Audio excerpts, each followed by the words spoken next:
za HAKOM znači dosta posla. Dakle, znači dodjelu novih frekvencijskih područja operatorima, znači osiguravanje da ta frekvencijska područja uopće budu dostupna, u prvom redu područje 700 MHz, pomoć u izgradnji mreža, bilo da je to kroz stvaranje uvjeta u odnosu na naknade za spektar, bilo da je to kroz stvaranje uvjeta u odnosu na samo postavljanje baznih postaja.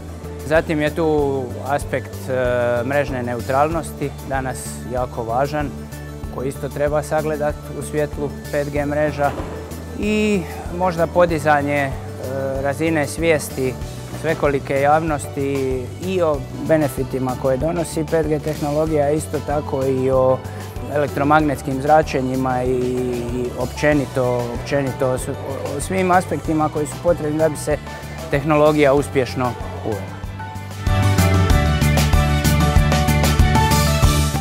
5G je zapravo neophodna infrastruktura za daljnji razvoj, to jest za temelje razvoja svake ekonomije.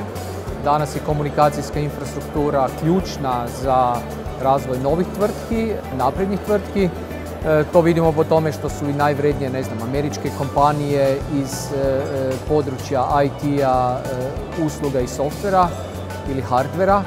Dakle, vidimo da je to područje koje se najbrže razvija i ako želimo tu držati korak sa svijetom, apsolutno je neophodno da razvijamo 5G tehnologiju. Osim toga, 5G tehnologija donosi zapravo bolji život. Osim što možete bolje raditi, tu se poboljšava niz područja života koje su bitne ljudima kako bi ostajali u Hrvatskoj ili dolazili u Hrvatsku i tu živjeli na jedan način koji to očekuje.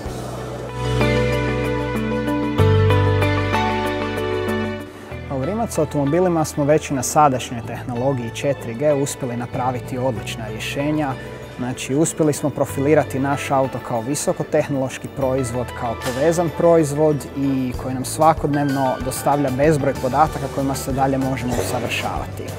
Tehnologija poput 5G-a, koja sve to diže na još višu razinu, nam zapravo sve limitacije koje smo do sada imali, one sa njom nestaju. Mi sada više ne moramo brinuti o tome što auto nije spojen žicom, puno manje moramo brinuti o prekidima komunikacija, puno se više možemo osloniti na udaljeno računalo, na veću procesorsku moć koja je dostupna u cloudu, tako da ovo zaista vidimo kao neku priliku koja nas može još jače pogurnuti prema naprijed.